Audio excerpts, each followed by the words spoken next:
இயற்கையின் மீது அன்பு கொண்ட அனைத்து உள்ளங்களுக்கும் வணக்கம். வாருங்கள், இன்று நமது ஹெல்த் சக்ரா புத்தகத்தில் எந்த இயற்கை மருந்து இடம்பெற்றுள்ளது என்பதை இந்த வீடியோவில் காண்போம்.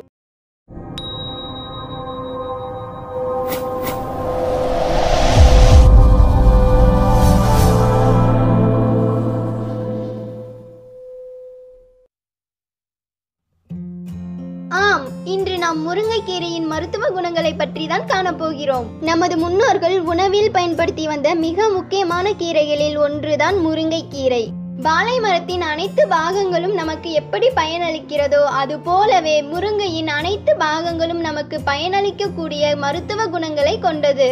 முருங்கை இலை நமக்கு அதிகப்படியான ஆற்றலை தரக்கூடியது மட்டுமல்லாமல் அதிகப்படியான சத்துக்களை கொண்டுள்ளது. முருங்கைக்கீரையில் அப்படி என்ன சத்துக்கள் உள்ளது என்பதை பார்ப்போம். Vitamin A, vitamin C, vitamin B6, potassium, calcium, magnesium, phosphorus இது போன்ற எண்ணற்ற சத்துக்கள் கொண்டதே முருங்கைக்கீரை. மேலும் முருங்கைக்கீரையில் ஆரஞ்சு பழத்தை விட 7 மடங்கு அதிக வைட்டமின் சி மற்றும் வாழைப்பழத்தை விட 15 மடங்கு அதிக பொட்டாசியத்தை கொண்டுள்ளது. இந்த கீரையை நாம் உணவில் சேர்த்துக் கொள்வதால் நாம் அடையக்கூடிய மருத்துவ குணங்களை பற்றி பார்ப்போம். முருங்கைக்கீரையில் உள்ள நார்ச்சத்து மற்றும் ஆன்டி ஆக்சிடென்ட் உடலில் தேங்கியுள்ள கெட்ட கொழுப்புகளை குறைக்கிறது. அது மட்டுமல்லாமல் இரத்தத்தில் சர்க்கரையின் அளவை சீராக வைக்கிறது. முருங்கைக்கீரையை உணவில் சேர்த்துக் கொள்வதால் முகத்தில் ஏற்படக்கூடிய முகப்பருக்களை நீக்கி முகம் மற்றும் உடலை பொலிவுடன் வைக்க உதவுகிறது. மேலும் இதில் அடங்கியுள்ள நார்ச்சத்து மலச்சிக்கலுக்கு ஒரு தீர்வாக அமைகிறது. குழந்தைகளுக்கு முருங்கைக்கீரையை உணவில் சேர்த்து கொடுப்பதன் மூலம் அவர்களுக்கு ஏற்படும் இரத்த சோகையை தடுக்க உதவுகிறது. வாரத்திற்கு ஒரு முறை முருங்கைக்கீரையை உணவில் சேர்த்துக் கொள்வதால் முருங்கையில் அடங்கியுள்ள மேக்னீசியம் மற்றும் இரும்பு சத்து நமக்கு ஏற்படக்கூடிய உடல் சோர்வு மற்றும் களைப்பையும் நீக்கி உடனடியாக புத்துணர்ச்சியை அளிக்கிறது. முருங்கைக்கீரையில் 30 வகையான ஆன்டி ஆக்சிடென்ட் உள்ளது. இது நமது உடலில் உள்ள செல்களை ஆரோக்கியமாக வைக்க உதவுகிறது. அது மட்டுமல்லாமல் புற்றுநோய் செல்கள் உருவாகுவதை தடுக்கிறது.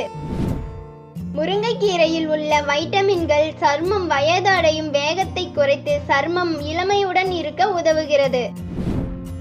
இந்த முருங்கைக்கீரையில் உள்ள வைட்டமின் ஏ சத்து பார்வை திறனை அதிகப்படுத்துகிறது. அது மட்டுமல்லாமல் முருங்கைக்கீரை சாற்றை கண்ணில் விடுவதன் மூலம் கண்ணில் ஏற்படக்கூடிய வலிகளையும் கண் நோய்களையும் குணப்படுத்துகிறது. முருங்கைக்கீரையுடன் சிறிதளவு கருப்பு மிளகு சேர்த்து நன்கு அரைத்து அதனை நெற்றியில் பூசுவதன் மூலம் தலைவலியில் இருந்து விடுபட உதவுகிறது. முருங்கைக்கீரையில் உள்ள அஸ்கார்பிக் அமிலம் நமது உடலில் இன்சுலின் சுரப்புக்கு உதவியாக உள்ளது. அதனால் உடலில் சர்க்கரை அளவு அதிகரிப்பதை தடுத்து நீரிழிவு நோய் ஏற்படாமல் காக்கிறது. முருங்கைக்கீரையில் உள்ள விட்டமின் சி நமது நரம்பு மண்டலத்தை பாதுகாக்கிறது. அது மட்டுமல்லாமல் நமது மூளை புத்துணர்ச்சியுடன் செயல்பட உதவுகிறது. முருங்கைக்கீரையில் உள்ள சத்துக்கள் வைரஸ், பூஞ்சை மற்றும் அலர்ஜிகளினால் ஏற்படும் பாதிப்பிலிருந்து நம்மை காக்கிறது. முருங்கைக்கீரை சாற்றை தோலின் மீது பூசுவதன் மூலம் தோல் நோய்கள் குணமடைய உதவுகிறது. மேலும் தோல் நோய்களால் ஏற்படும் தோல் செல்களின் சேதத்தை குறைக்கிறது. முருங்கைக்கீரையை உணவில் சேர்ப்பதன் மூலம் இதில் அடங்கியுள்ள கால்சியம், பாஸ்பரஸ் சத்துக்கள் நமது எலும்புகளை ஆரோக்கியமாக வைக்க உதவுகிறது. முருங்கைக்கீரையில் உள்ள சக்தி வாய்ந்த ஆன்டி ஆக்சிடென்ட் இதயத்தை ஆரோக்கியமாக பராமரிக்க உதவுகிறது. முருங்கைக்கீரையின் சாற்றை காயங்களின் மீது பூசுவதால் காயங்கள் குணமடைவதோடு மட்டுமல்லாமல் காயங்களின் வடுக்களை குறைக்கிறது. முருங்கைக்கீரை நமது நுரையீரல் மண்டலத்தை காக்கிறது. சுவாசத்தில் ஏற்படும் கோளாறுகளை நீக்கி நுரையீரலை புத்துணர்ச்சியாக வைக்க உதவுகிறது. முருங்கைக்கீரை சாற்றை உட்கொள்வதன் மூலம் சிறுநீரகப் பையில் கற்கள் உருவாவதையும் சிறுநீரகத்தில் நச்சுத்தன்மையின் அளவையும் குறைக்கிறது. இது போன்ற எண்ணற்ற மருத்துவ குணங்களை கொண்ட முருங்கைக்கீரையை நமது உணவுடன் சேர்த்து கொண்டு பயன்பெறுவோம். அடுத்து இதனால் ஏற்படும் பக்க விளைவுகளை பற்றி பார்ப்போம். இது மலச்சிக்கலில் இருந்து விடுபட உதவுவது மட்டுமல்லாமல் சில நேரங்களில் வயிற்று வலி மற்றும் வயிற்றுப்போக்கு ஏற்படுத்துகிறது. முருங்கை மரத்தின் வேர்கள், பூக்கள் மற்றும் பட்டைகளில் காணப்படும் சில ரசாயனங்கள் கர்ப்பிணி பெண்களின் கர்ப்பப்பை சுருக்கத்தை ஏற்படுத்தக்கூடும். அதனால் கருச்சிதைவு ஏற்படும் அபாயம் உள்ளது.